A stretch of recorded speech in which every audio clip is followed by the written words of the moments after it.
Beachside Broadcast, the best foxcasting either side of the breach.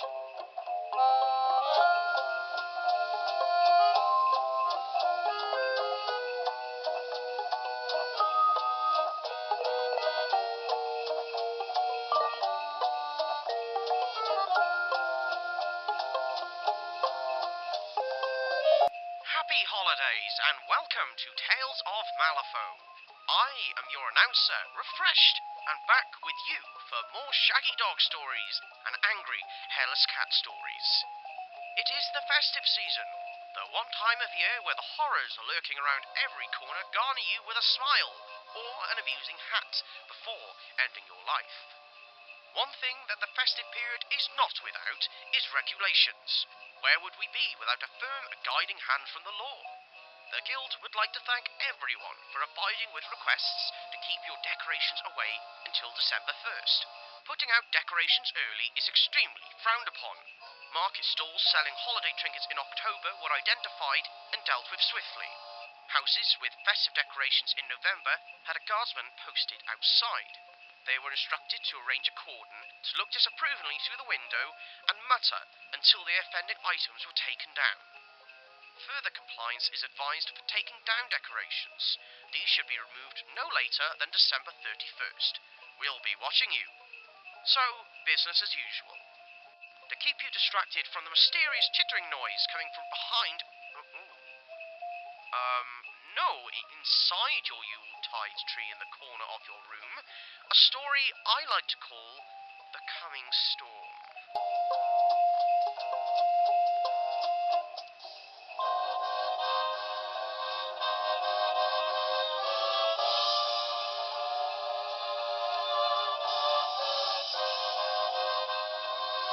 The Coming Storm, October 6th. The bayou was strangely quiet and still. Lilith brushed aside a branch, heavy with frost, and walked across the thin film of ice covering the murky water. The ice could not have supported the weight of any normal person or beast, but it gave her little concern. Even the long blades of grass, covered in a sheath of white, hardly swayed at her passing. No footprint on the soft, still unfrozen soil marked her movement through the marsh.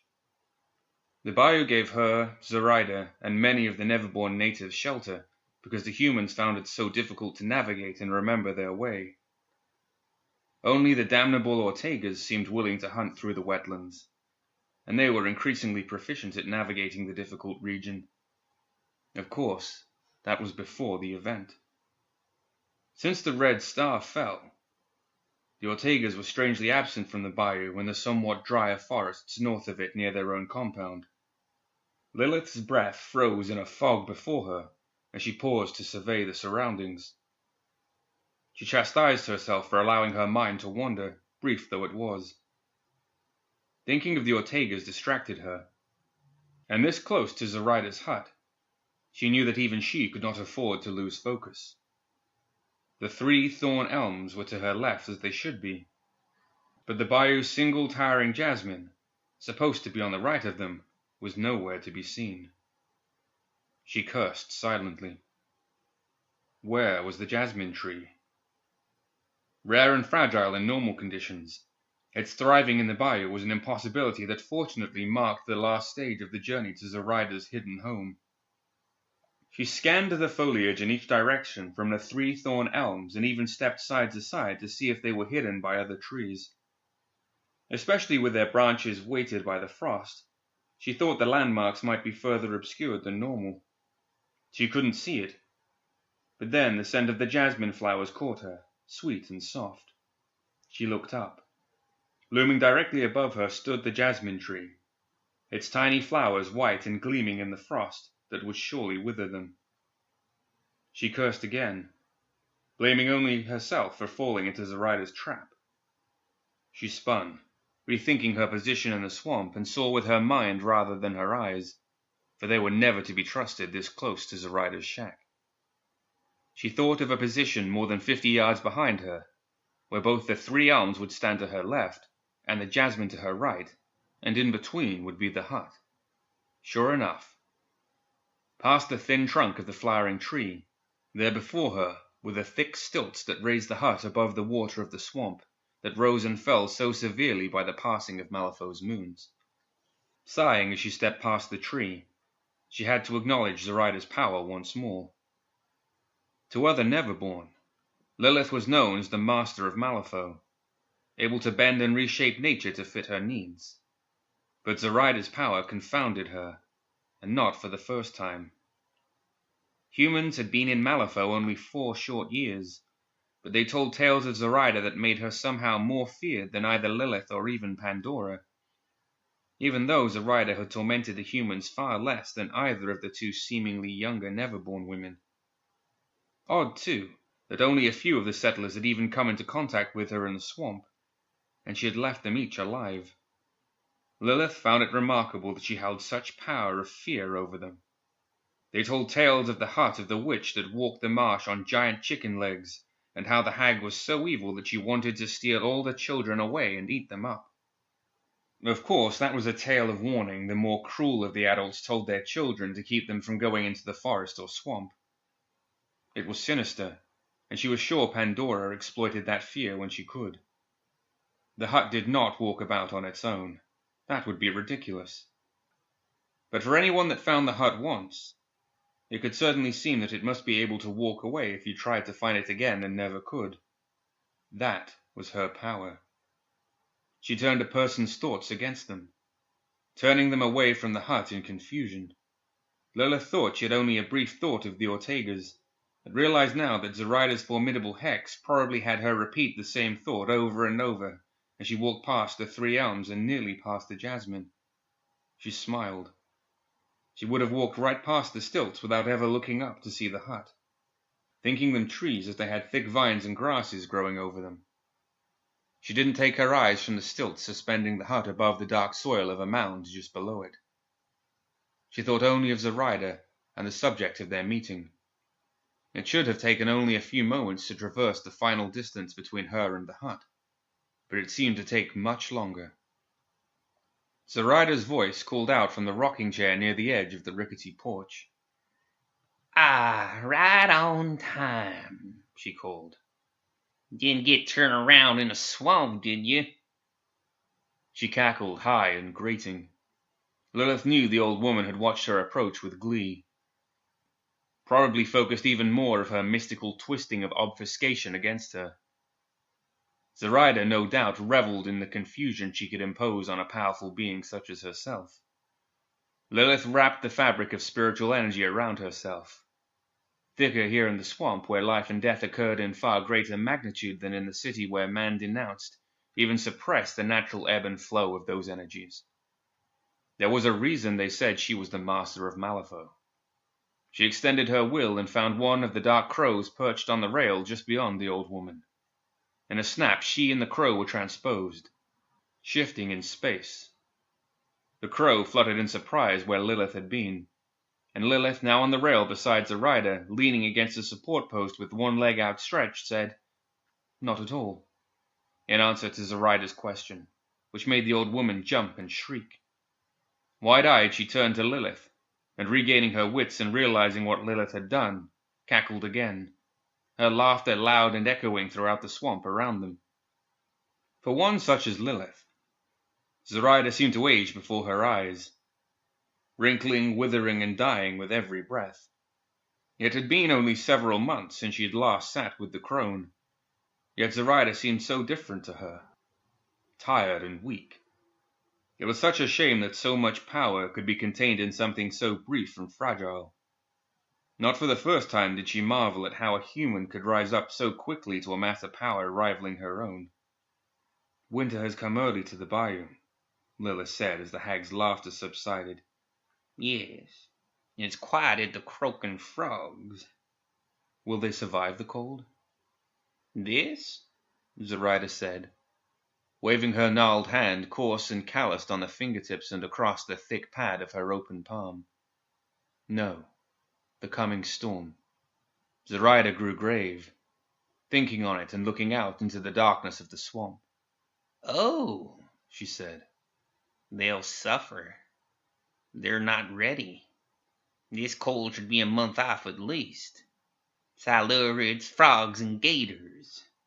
The gremlins, too. They follow the seasons and prepare for the next. Always on the future, the instincts are. I predict they'd suffer too greatly in the storm that comes. But they adapt, if they trust those instincts. She drew the worn pelt around her torso, already wrapped in several layers of old canvas she used to construct her many dolls from. It's a shame, Lilith said. It's not their fault, and they'll suffer the most.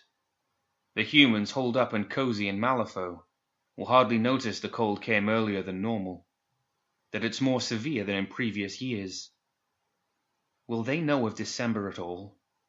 Zoraida rocked quietly, thinking on it, looking out into the swamp that protected her. She might be safe from an accidental visit from humans stumbling upon her. But December was different. Each of the tyrant entities posed a very real threat, for they would consume everything. Lilith continued, saying, "A rider has come. A dead rider, from out of the necropolis." Yes. And it wasn't the first. Lilith was surprised. One came to me before the event. Its sword glowed like the sun, but could not penetrate the depth of the shadow beneath its cowl, even when it held the sword beneath its face. It spoke, but I could not understand it, and thought at first it had come to slay me.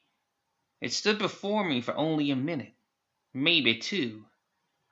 The sword changed as it spoke, reflecting a sun on its surface that passed in seconds rather than hours. Even starlight and the twin moons reflected on its surface as it spoke, though it was mid-morning, and the sky was obscured by the trees and a thick fog that surrounded us. "I was not aware that the hooded rider had come," Lilith admitted. "I always assumed it would come to me. It was foretold that it would come to the Neverborn, so it might as well have come to you." "I am not Neverborn," Zoraida said. "Semantics. You are in spirit." "Not in blood." "Yet the hooded rider came to you. Why does it stir now?" she asked. Zoraida shared her bewilderment, clicking her tongue as she thought. "I've spent many hours since our encounter scrying on that. It came with plague. Awakened when it consumed that vile human that found it in the necropolis. I told you we should have walled it up better." Zoraida looked at her accusationally. "You did. You also agreed that we'd taken enough precautions to secure the necropolis. You protected it just as you did your hut here." "True. No human could have found it by walking toward it, even by accident. The hex would have turned them." "Yet man found a way. The riot, the burning building that fell. It carried the humans straight to plague in the water, filled with man's own waste and filth. You believed we would stop the coming of the end." Zoraida nodded. "We have twisted the threads of fate until they are knotted. First the tyrants, of course, then us. Now the humans. With each that I unravel, it seems I create 4 more. Man did not find a way to bring the end. Fate did. We cannot control it, cannot stop it. How could any man even have survived that deluge in the sewer, battered for miles beneath the water like that? Could you have, Lilith? No. Fate is active and alive. It has brought the end despite our meager attempts to sway it." "Man meddles with the power haphazardly, almost reveling in the ability to twist fate. They'd not it. Did you make a mistake in opening the breach again?" "Hard to say," Zoraida said, thinking on it. "Their world crumbles in decay. The spirits suck dry. But man is as resilient and full of life as the creatures in this swamp." She smiled, making the connection. And if they can trust their instincts, perhaps change all of this. Or they bring the end. Yes, perhaps. December stirred, and when the breach opened, he rose, finding a vessel in that girl. Plague too rose through man. Lilith added, and that lunatic Seamus actually tried to raise the grave spirit. Now the fabric surrounding this world has been torn. Spirits are no longer trapped on the other side. The plagued nearly succeeded in ascending. Zoraida dismissed the notion with a wave. He's simple-minded. He didn't know what he was doing. Didn't consider the power of the other tyrants to keep him from succeeding. Especially the grave spirit. It's a wily one, that's for sure. I sense its hand in thwarting the plagued. The resurrectionists are so dangerous because they don't even understand the power right at their fingertips. They haven't even thought about the spiritual power because they're so trapped by their own perception of self in the physical. That may change now. Yes. The Three Kingdoms girl. They may figure it out. They're just so used to thinking that the men are the stronger of the genders. Imagine if fate had given the plague you or that damned Ortega girl. Zoraida rolled her eyes. Plague was stopped, but the others continued to rise and meddle in the affairs of men. The red star has fallen, releasing the imprisoned. Zoraida rocked gently, stroking the head of one of her makeshift dolls. Lilith found it amusing that it seemed to hug her hand as she petted. It has already chosen a vessel too, I fear. Lilith nodded in agreement. Volcanic activity in the Badlands to the west. The Badlands? I wasn't expecting that. What's left in the Badlands for him? Lilith laughed. You, taken by surprise. So this cloud has a silver lining after all. Zoraida smiled too. Everything is clouded, hard to read. So will she stop the Red Prisoner or help him ascend? We thought that Dor's sacrifice would strengthen the dam and hold them all at bay. Dor is perceptual, always teetering between this world and that, but it was not enough. I fear your gamble has only made the end come sooner. I've been trying to tell you, Lilith. Fate is alive. Our presence may have awakened the slumbering tyrants earlier than you expected, but your attempts to keep them asleep, imprisoned, was nearing an end as the Neverborn numbers began to swell again. They exist where there is life, and they wish to ascend as they always have, to fulfill their desire for immortality, godhood. If not for the humans, we would have brought them and fought them alone. Consider the changes to the Silurd and Gremlin over the last several hundred years. The vegetation, too. I think the gamble was necessary. The humans are strong. They embrace change so quickly. But their power is being used by the tyrants. We will find those strong enough to oppose them. Pandora's part. Speaking of which, why is she not here? More twisting of fate's threads. She must deal with Candy. Another surprise. Another obstacle. Who could have seen this coming? Candy was not ready to grow. Not for many decades. She could have been such a powerful tool and resource. That damn event wasn't supposed to come so soon. She is still powerful, still useful. But not in control. Not of herself, and certainly not by us. She's like your sister.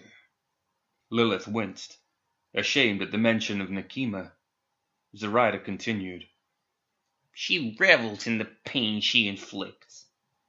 She loses sight of her purpose. We need the humans alive. We need them strong, not broken. The breach is another abomination, Lilith said. Twisting the natural law. Every time we've sought to fix it, to repair the damage to the natural law, we've only fueled the coming end. Should we not close the gate now? More and more of those despicable creatures continue to pour through every day. Children stomping through the flowers, unaware of their own destruction. Maybe it is time for that, Zoraida agreed. Everything is happening so fast. Faster than I imagined. It always does, Lilith suggested. What about that man that leads them? Could he not be used as we had intended for Dor? To block the tear in the fabric between this world and the ether? He has his own desire for great power, that is true. But he is a man that does not believe in sacrifice of himself to get it. We need another. What about Nightmare? He has aligned himself with the boy from across the breach. They twist reality like you twist fate. Zoraida turned to regard her and the suggestion. It had merit. She nodded, and the smile upon her face accentuated the great many wrinkles. Yes, he plans his own ascension. We should confront that one. Not you. He won't respond to you. He doesn't acknowledge your right to the Neverborn. He would certainly respect my right to appeal to him. But I probably should not either, she said. For all his power to reshape the physical world, he only understands the psychological. Everything points back to Pandora, the hag cackled. The girl is being tested. The event nearly did her in. She's gotten too familiar with the humans. They're getting in her head as she gets into theirs. Lilith stood and walked to the edge of the wooden porch and turned to Zoraida before jumping down. I'll find her. I'll get her to confront Nightmare. See if we can catch up to Fate's machinations before it's too late. She regretted leaving, a sensation she felt more and more. Will I see you again? She asked.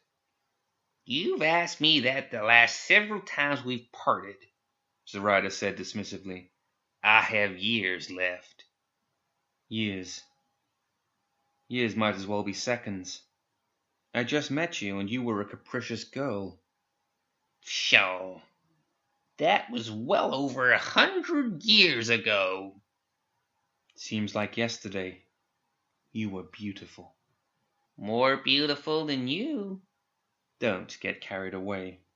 Lilith winked at her and was gone, heading to the city to find Pandora. Time and fate had moved faster than them, and they would pay for their every moment of doubt and hesitation.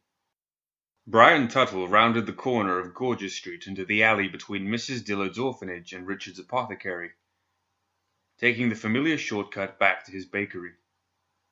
He had tarried too long at the orphanage, surprising the little ones with some fresh tarts.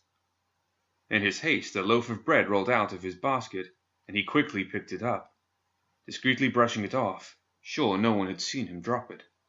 He was wrong. Candy was just ahead, and she said to him, Mistakes happen, huh? He yelped and stopped short, clutching the rest of the loaves from the morning's delivery against his chest. He hadn't seen her there, of course, but his surprise came not so much from her presence in the typically unused alley, as much as by how she looked. Leaning against the wall, with her back slightly arched, she was every bit as tall as him, but long and thin.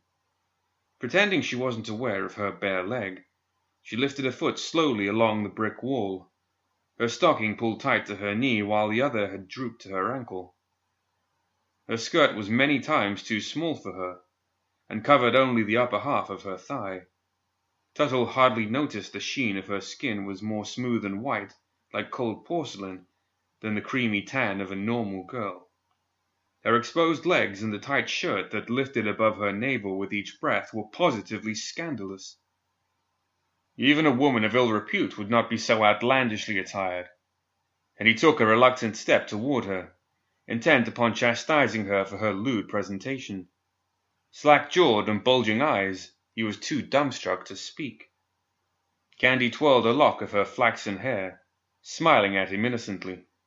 Her stance and mannerisms were that of a girl many years younger, and if not for the subtle curves of her body, he might have sworn she was a child. With wide eyes and gentle smile, she said, I'm so jealous of those orphans. He did sincerely intend to reprimand her for her deplorable state of dress. He'd get to it. To start, however, he said simply, Oh, I'm sure they've not heard that before. He laughed nervously. Why should you be jealous of them? Oh, to have someone like you know, She said slowly around a slight smile. to bring them tasty treats. I have a bit of a sweet tooth myself. She raised one of her sweets to her mouth. Sweat thickened upon his chest and beneath his arms, yet his mouth went dry. He could not look the girl in the eyes, but everywhere he looked made him more and more uncomfortable, as his roving eyes could only fall upon some part of her that should be forbidden for him to see. Oh, his voice trembled. I just do what I can. His collar was suddenly very tight, he realized, choking him. Is that so? Well, you are a giving person, aren't you? He said nothing but gulped hard. He was having difficulty thinking. Every thought he had was of the girl, far too young to deserve the thoughts of a lecherous man like him. I'm kind of an orphan, too. She went on. Do you have anything left to give me, mister? He shook and his eyes fluttered. She was there in his mind, and he was reaching out for her. The girl was not wrong for how she dressed, how she looked. It was his fault, he thought. He was to blame. A person should be responsible for himself. Her narrow hand fell upon his shoulder, and its gentle weight was enough to push him to his knees. The loaves he carried tumbled before him, and his eyes fluttered. Too heavy now to open. In his mind's eye he looked down upon himself from above. He saw a man brought to his knees before the presence of a young woman, too innocent and harmless to understand that her developing body could affect a grown man so profoundly. It was his affair to manage, and he failed. It was his responsibility to control the lustful urges that compelled him more like an animal than a productive member of society. He struck himself with an open palm, hard enough to rack his whole body, and then struck again, splitting his lip. Candy smiled. She reached out and took his hand in both of hers and leaned toward him. Close, she said in a deep voice, Now. No need to be so angry. She held his hand in both of hers and pulled it to her cheek, to have it caress her jaw with his knuckles. He shook visibly, his eyes rolling up into his head. She had not been a real woman for long, and she revelled in the amplification of her power. She had no desire for the pathetic creature before her, of course, but she pulled his face to hers, kissing him passionately. She could feel his pulse beating frantically in his neck. She released him, and he gibbered incoherently, eyes rolled back and foam dribbling from the corner of his mouth. In his mind he was desperately whipping and beating himself for his own despicable thoughts. He could not punish the stain of sin away, and had such deep self-loathing that he could only desperately continue to berate and punish himself. Ashamed for what he could think, and ashamed he had hidden it so deeply for so long. She removed his baking cap and ran her fingers through his thin hair. There, She said. It'll be okay now. He continued to strike his own face, bruising and bloodying himself. Pandora found her like that, hovering over him, smiling as she watched him suffer, trapped in the nightmare of hate and self-judgment. Candy, she commanded angrily, what are you doing? Candy barely looked up. She shrugged absently. Practicing? She offered an explanation. You don't need any practice, Pandora said in chastisement. Now end this. Its damned bleating is going to draw attention. Candy rose, standing considerably taller than Pandora now. She seemed to have no urgency to obey Pandora, her elder now only in technicality. I can't stop it, she said with a smile. I'm not actually doing anything. Pandora stomped toward her. End it, she growled. Candy pouted. looking very much like the petulant child she so recently was. Arms folded defiantly, she turned from Pandora, nose high and lower lip jutting forward. Pandora stepped toward her, and Candy braced herself for Pandora's punishment, but the older girl bent, reaching into Candy's basket on the ground beside her, and withdrew the long scissors she kept there, glaring at the young girl. Pandora jerked quickly and drove the end of the shears through Tuttle's neck and out the other side, covered in blood and flesh. He fell back with a gurgle, his blood pooling around his head, and slowly drained down the slight decline in the alley to a sewer grate nearby. His body continued to twitch as the psychological torture Candy brought upon him lingered until his very end. Turning abruptly to Candy, Pandora said, "I told you to put the creature down."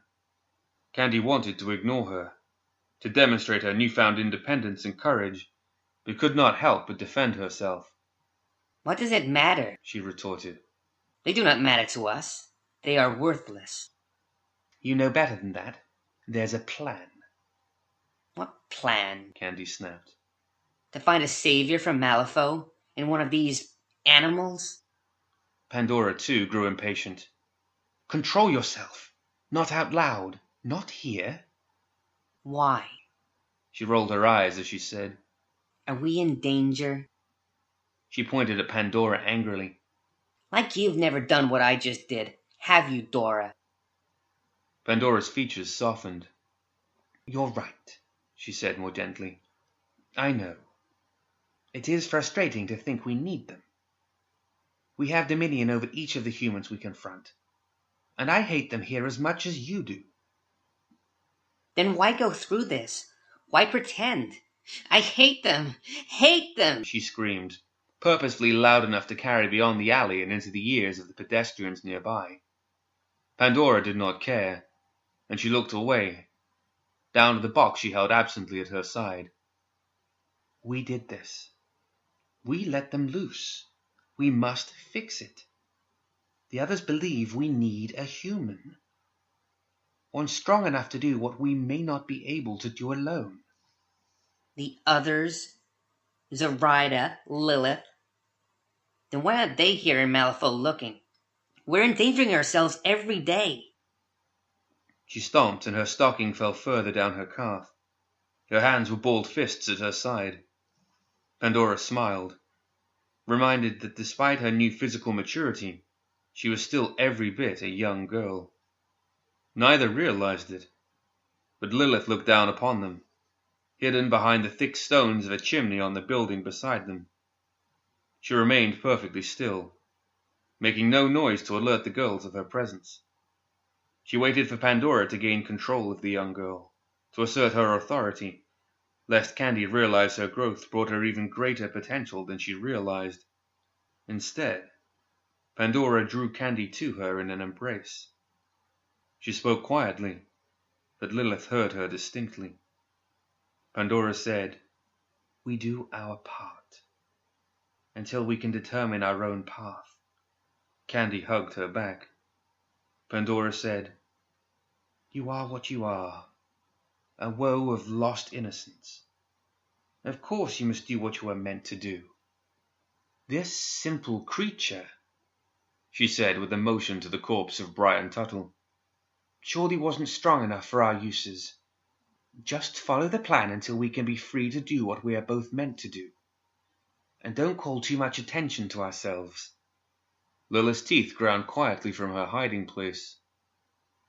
Candy was not the only problem to fix, apparently.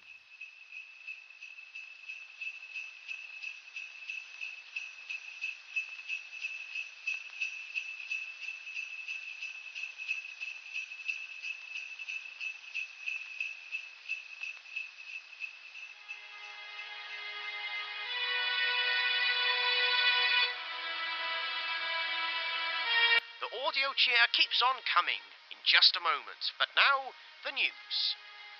We have had sightings since December 1st. You know, the day when the festive season starts, not before and not after, of a bizarre creature roaming townships. In particular, this creature, or possible family of creatures, prefers alpine areas. I know what you're thinking. Hold up there, announcer. Malifaux has loads of horrifying creatures. What makes this one so special? It is in the news, and I am saying it, I reply. Now hush. Interruptions are rude, and cause me to talk in the third person. The creature is said to have long, matted fur with the horns of a goat. Like all law-fearing monsters, it usually strikes at night, predominantly taking children. There is one reoccurring theme to this creature's method. All of the children it has taken were in the possession of a carved wooden mask. People have tried to catch the creature. Parents have run into rooms after hearing noises, only to be greeted by a mess and the sound of far-off rattling chains. Further investigations have found trails of birch branches leading away from the scene, but these trail off once they reach forests or foothills. At this time of year, a supposed happy time of year, it appears that nobody is safe.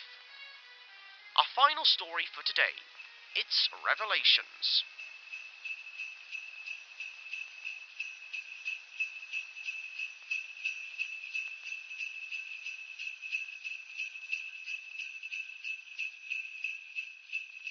Revelations.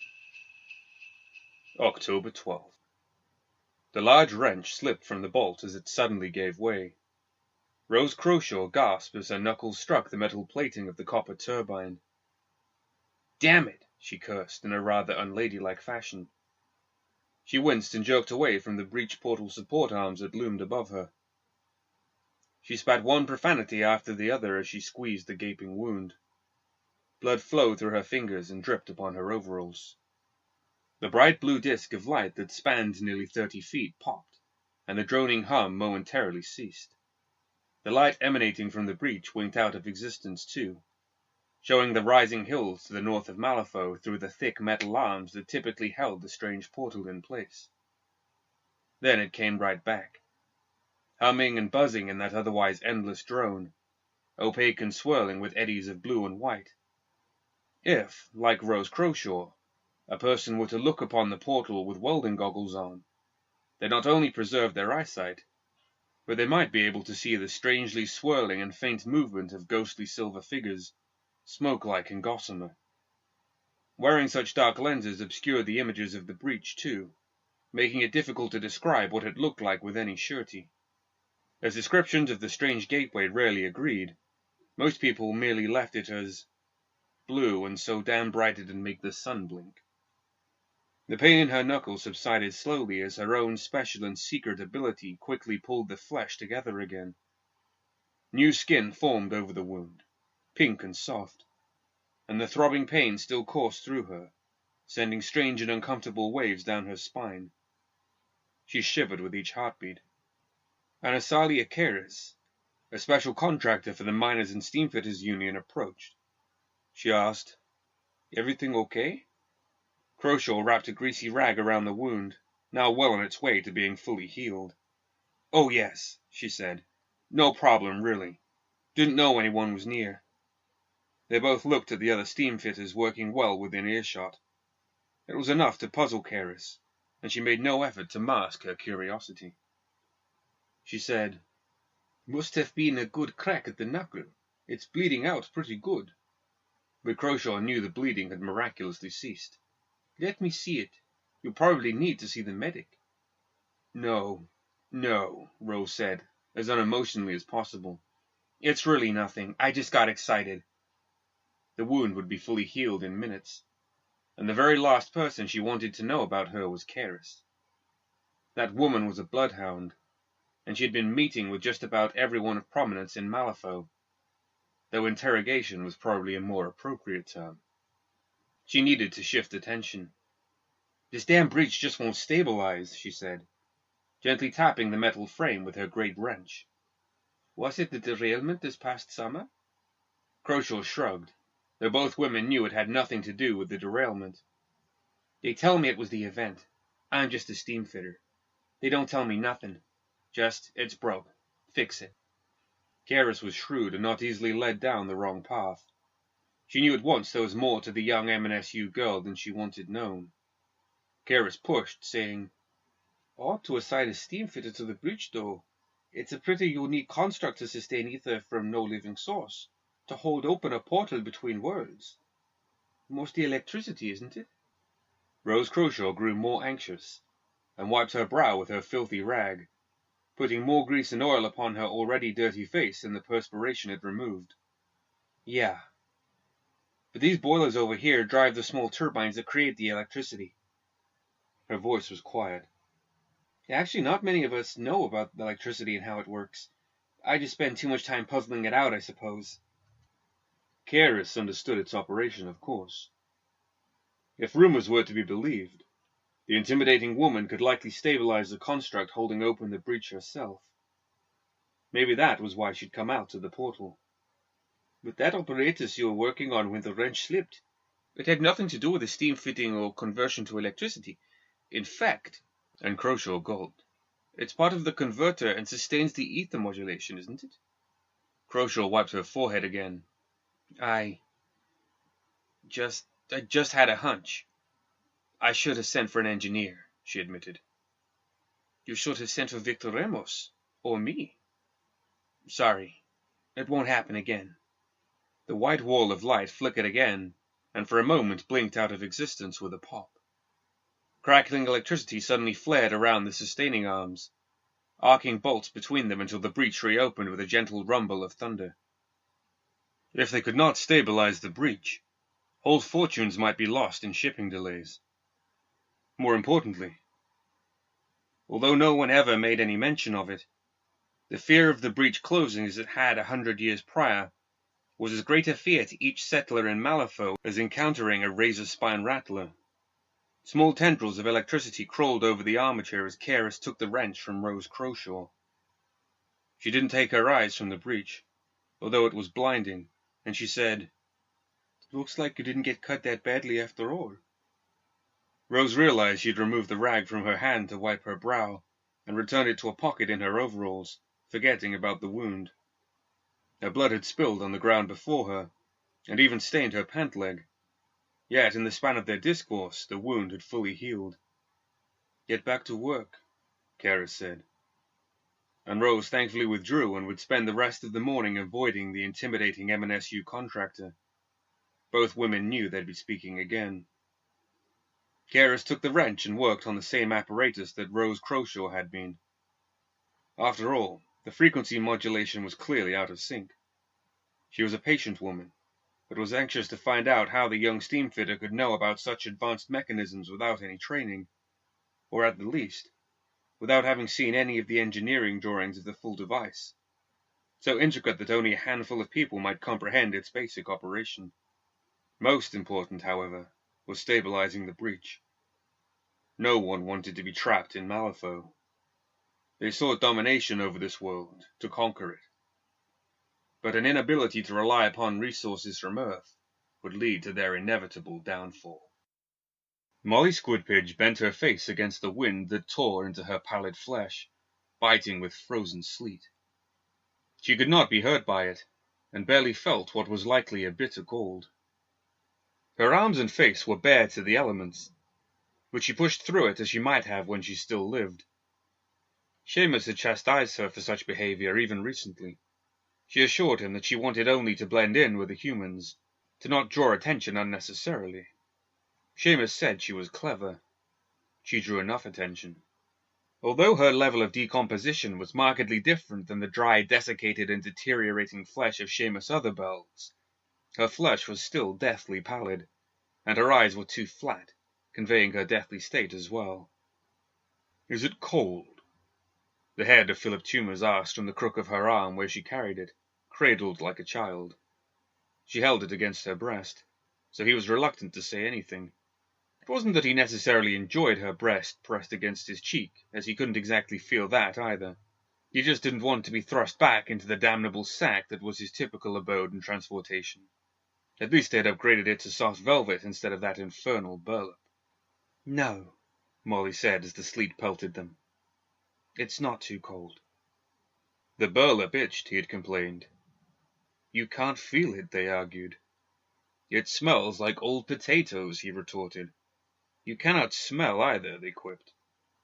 "It still has bugs crawling around," he offered. They came with you, not the sack. Still, Seamus bought him a nice velvet bag to shut him up. Toomers didn't know why Molly had pulled him out, but it was nice to look around, even if he sometimes rolled toward her, and the fabric of her dress was all he could see. They moved easily through the dark alleys, taking a twisted path around a dilapidated and abandoned building adjacent to the quarantine zone. Few people walked openly in this dangerous section of the city on a normal night, but with the stinging cold, the two were alone. "Almost there," she said to the head. She conveyed little emotion in her speech or mannerisms, but her voice remained strangely lyrical and soothing even in its monotone. "Where?" he asked. "Quarantine zone." He knew that. He should have asked why they were going to the quarantine zone, and he nearly did, but he bit his tongue. She might stick him back in his bag if he got too chatty. The guild had secured the zone well, and had few illegal trespassers into the sector. Molly, however, was soon standing upon a mound of debris of broken stone and wood several city blocks in. If the guild were patrolling the area, Molly demonstrated no anxiety about standing out in the open. She turned him so that he could see, but the wind and freezing rain limited his sight. "The guard post," she said. His eyes adjusted to the darkness, and he slowly focused upon the burnt remains of a wall and the lower stonework that remained, dark from the fire that had consumed the upper wooden structure. The rain began to turn to thick flakes of snow. He could see the strain of fire around the ruins. The cobblestones near the guard post remains were blackened as well. They faced the city, her back against the heart of the quarantine zone. He could see the line around the perimeter where the fence had been, just several months earlier. The guild had moved that line several blocks further in, expanding the quarantine zone as it encroached upon the city. "Molly." "Plague. It lived here." Toomers looked around, shifting his eyes best he could to see whatever it was he was meant to see. For once, he was silent. She said, "They burned it. To stop it. Guards and innocents with the disease lured to the plagued. A guild officer burned the guard post and all the victims he found here. He meant to burn the plague so it would not spread. He was clever, but he failed." Toomers added, "I overheard Nicodem's conversation with Seamus afterward.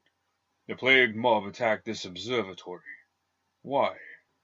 She did not respond. Instead, Molly turned, facing the heart of the quarantine zone. Rising before them was a great mound of bodies, piled high and haphazardly.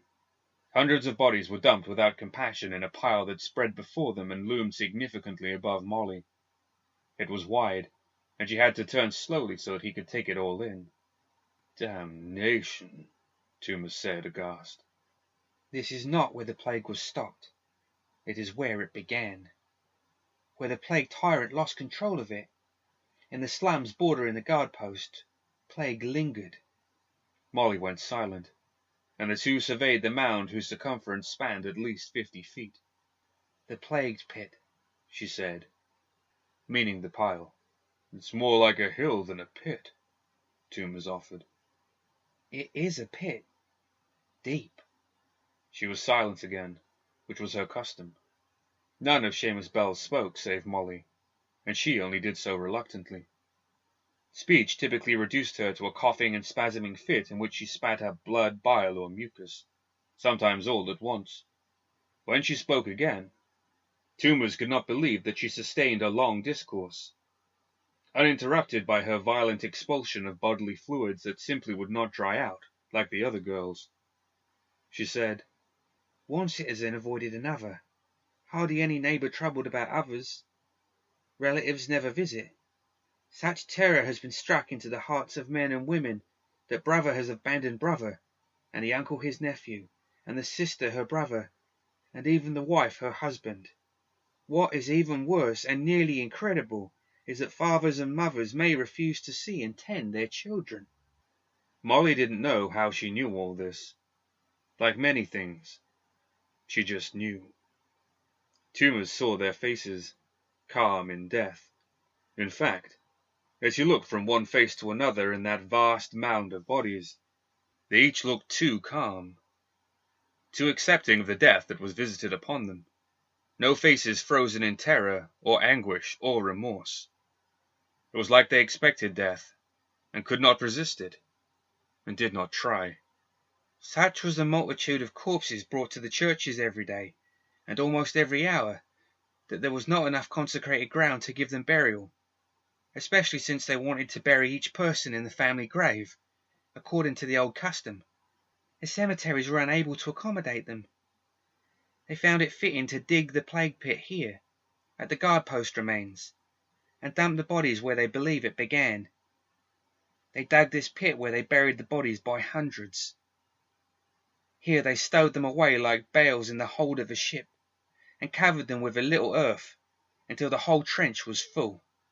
Her voice was beautiful even when she spoke of these horrific conditions. It had a strange echo that reminded him of dreaming. "Why are we here?" Tumas asked her. They may come for these bodies, Nicodem or the others, to raise them, make an army of the plague dead to wage their war. Can it be stopped? Thomas Colburn had been in Malifaux for 4 years. He had come across the breach in the very first wave as a prominent young guild guardsman. With no family ties to hold him back, he enthusiastically volunteered for extra duty and special assignments. With such passion and drive, he quickly rose through officer ranks and set his sights upon the elite divisions within the guild. He had a personal fascination with the walking dead. His focus upon the death marshals was interestingly circumvented by Samuel Hopkins himself. He requested Officer Colburn specifically for a mission into the Western Badlands, despite the dozens of volunteers that had stepped forward for the assignment. He scratched the thick stubble on his neck, limping into Malifaux and spat beside the checkpoint gate, a superstition none of the earliest pioneers forgot, and dragged his bum leg back into the city. He adjusted his wide-brimmed hat, his thick oil duster, and the black patch across his eye. He was nervous, he had to admit. Since that incident in the Badlands 3 years earlier, he had not been back in the guild enclave. He felt that the guardsmen at the checkpoint followed his every move, but he no longer recognized a man among them, and knew he was all but forgotten among those that might still be in the ranks. Malifaux chewed up and spat out too many young people eager to prove their mettle, and everyone understood that it was foolish to get close to anyone in the guild. There was little compassion, little friendship. He tipped his hat to the sentry at the gateway fences that separated the guild's official buildings from the general populace. As he predicted, they stopped him from limping past.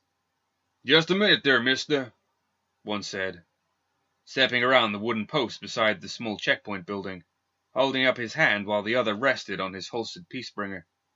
"I'm retired Second Lieutenant Thomas Colburn," he said sternly to the guardsman. The 2 guards looked skeptical and studied the broken man before them, dragging a leg, eye patched with a jagged scar that ran the length of his entire face. Reaching for his credentials held on the inside of his dark duster, the lower 2 digits were missing from his hand, and a purple scar ran the length of his palm where half the hand had been torn away. They examined his paperwork, confirming his sincerity. One said, "Sorry, sir, didn't recognize you." "No, suppose not. Been out of the city for some time." "Out of the city?" They thought he must be pulling their leg. "What do you do with yourself out there, Mr. Colburn?" The "Mr." stung him a bit. No officer's title. "Rancher, raise cattle, just north of here a ways. Not too far into the wilds, of course," he said, supporting their supposition that a broken man like him should not be off on his own outside of guild protection. "Okay, cowboy, what brings you back in?" "I need to see Officer Hopkins as soon as possible." They laughed. "Hopkins? You want to see Hopkins?" Colburn straightened himself the best he could, but the old wound to his lower back made it difficult to stand straight without wincing. "Stand aside now, Private," he said, and moved to enter the conclave. The guardsman stopped him. "Private? New regulations. Can't just saunter in off the streets and have a meeting with the likes of Samuel Hopkins." "I'm an officer in good standing," he said sternly. "I'll find someone that can address me properly." In active duty, like I said. Different regulations than when you were around, I expect. Colburn ground his teeth. He hadn't come back to Malifaux to be turned away so easily. We'll send your request up the pike. They'll let you know when they can see you. Another guard, hidden from his view behind the checkpoint station, said quietly to another, "You haven't even seen Hopkins in months. Don't we need a report request to see him?" They had Colburn wait. Soon they were escorting him through the courthouse building adjacent to the witch hunter holding facility, where he intended to go all along, leaving him sitting in a stiff wooden chair for too long. His good leg tingled as the circulation was cut off, and he began to fidget uncomfortably. He had taken his pistol, of course, and his typical habits of adjusting his hat, his eye patch, and holster were so ingrained in his movements that he jumped in brief panic every several minutes when his hand fell on a dead space at his hip. He lived on his own out there, and his gun was at his side every minute, including sleep. Having it removed was as painful as losing half his hand. "I understand you've come to speak with Officer Samuel Hopkins." A smooth voice emanated from the darkness surrounding the outer edges of the room. Colburn could not discern the speaker, remaining there in the shadows, just beyond the dim light of the kerosene lamp suspended above the table he sat behind. Colburn had not even noticed the man enter the room, and he jumped at the voice. "I think I made that clear enough," Colburn said. "Don't need to talk to no lawyer. Need to talk to a stalker, and one high enough so a job will get done and not get mixed up in some paper shuffling." The man in the shadows stepped forward, so that his lower legs were within the yellow light of the lamp, yet his face remained hidden in the shadows. He wore the fine leggings and stark white stockings of a lord from back across the breach. "You'll find that I'm no mere lawyer," the man said in that low voice, "but I might understand your sentiment."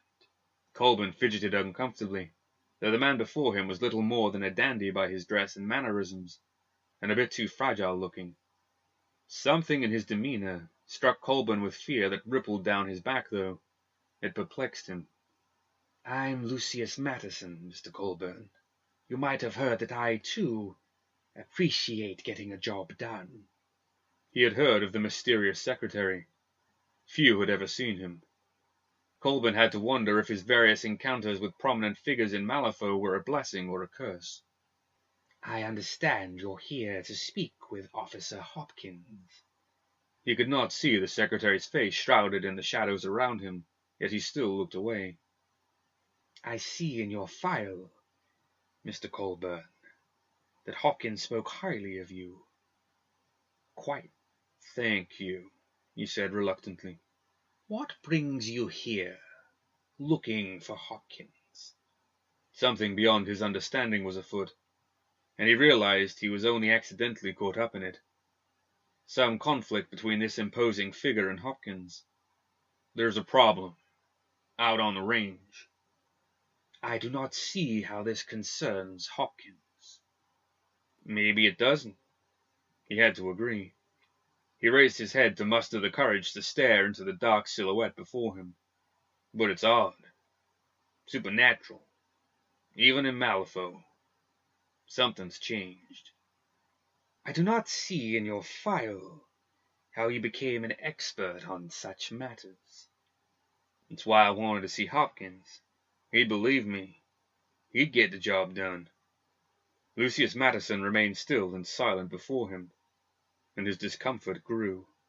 He fought to convince the governor's secretary to take his plea seriously, and at least send a contingent of inspectors out to his ranch. By the end of his tale of his own animals growing belligerent beyond reason, Madison ordered Colburn to lead him back, to show him the behavioral anomaly. There was a hint in Madison's tone that if Colburn had not accurately conveyed the true nature of the state of affairs there, he would bear a terrible price at misleading him. Lucius listened intently to Colburn's tale. He couldn't have known that conditions on his ranch would have grown so dire in the time it had taken to journey to the city and meet with the secretary. At that moment, back on Colburn's ranch, one of the 3 ranch hands he had hired remained alive, though he cowered in the corner of the stable, pinned against the barn wall and unable to reach the fence where he might have crawled under. Nor could he reach the open barn door. There would be no escape through the barn anyway. All of the cattle were in there in greater numbers, clearly more comfortable in the dark than out in the light. One of the steers came closer, and he shrank further against the wall, trembling and whimpering. Its eyes were wide, and the dark pupils constricted, showing more whites than they should.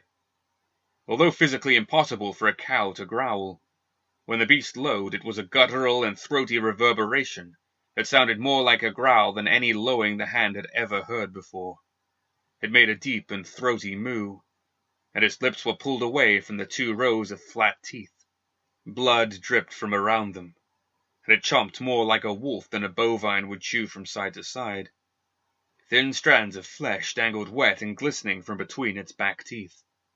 Its lips pulled away from the teeth, crimson and slick with blood. The bovine stalked him, assessing him as prey. Another big steer, more confident than the first, lowered its head, eyes just as fierce and insane with the thirst for blood, and charged the cowering ranch hand. He screamed and covered his face with his forearms against the impending doom. The first steer knocked it aside as it charged, and it crashed into the wall beside the addled rancher. It lowed strangely at the other, regaining its footing, and they squared off, each growling a deep-throated warning to the other.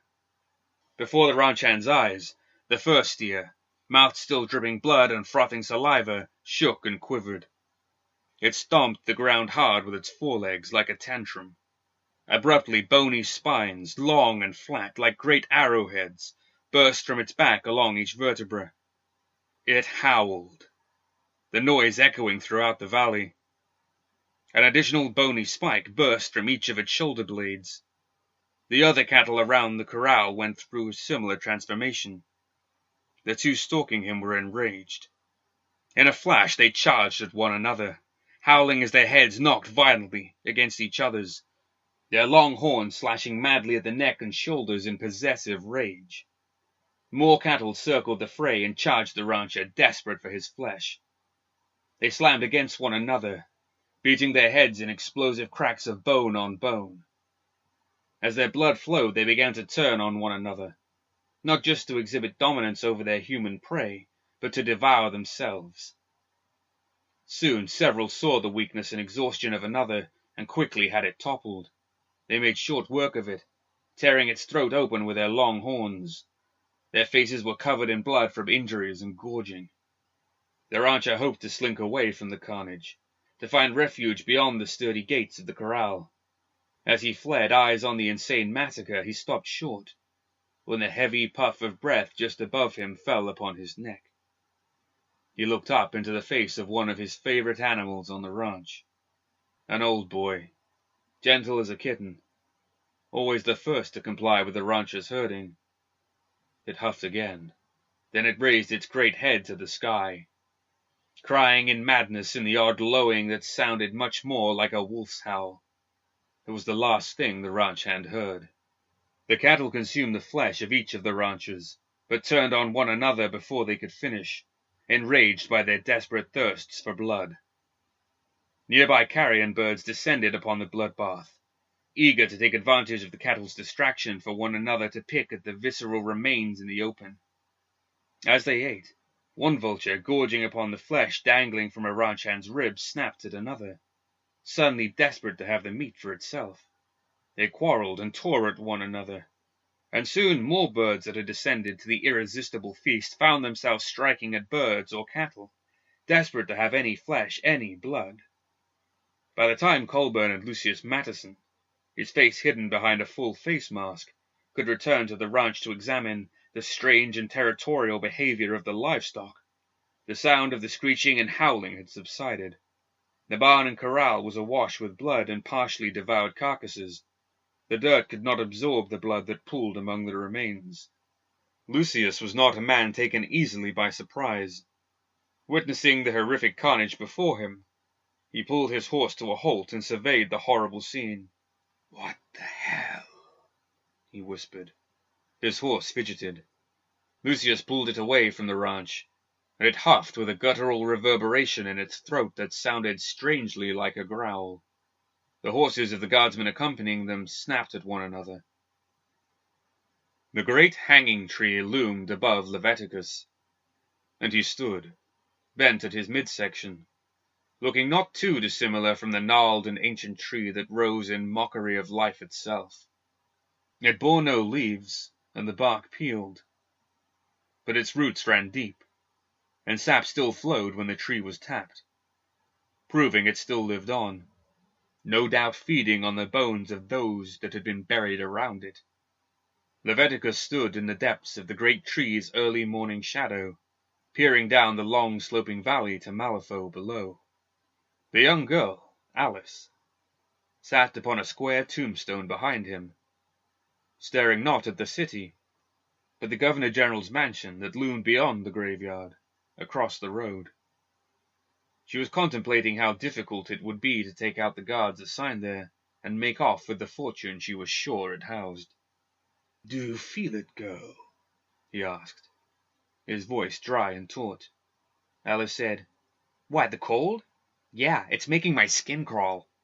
"No, not the cold. The feeling of inevitability." "Does it feel like boredom? If so, then yes, I feel it."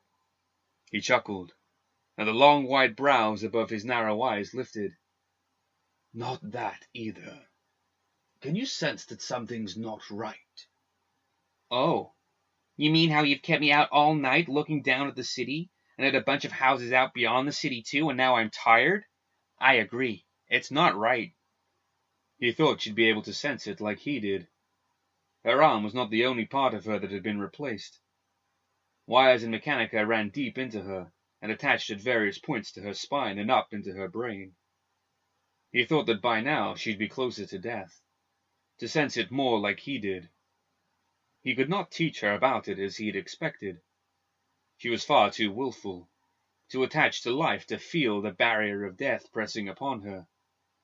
He could feel the buzz in his prosthetic leg and arm of brass, copper, and iron. But deep within his chest, where his heart had once been, he felt it most. "Death," he said flatly. "It's all around." Good observation. We're in the cemetery, under the tree. There's death all around, all right. "Why must you be so wilfully disobedient?" he asked. But he loved her combative nature. Her passion was so starkly contrasted against his stoic and disinterested demeanor. "Why is your doohickey glowing?" she asked. He lifted his staff, so that the green stone attached to the end of it was directly before his face. It glowed faintly. He nodded and sighed. "It usually does this when I'm about to die," he said casually.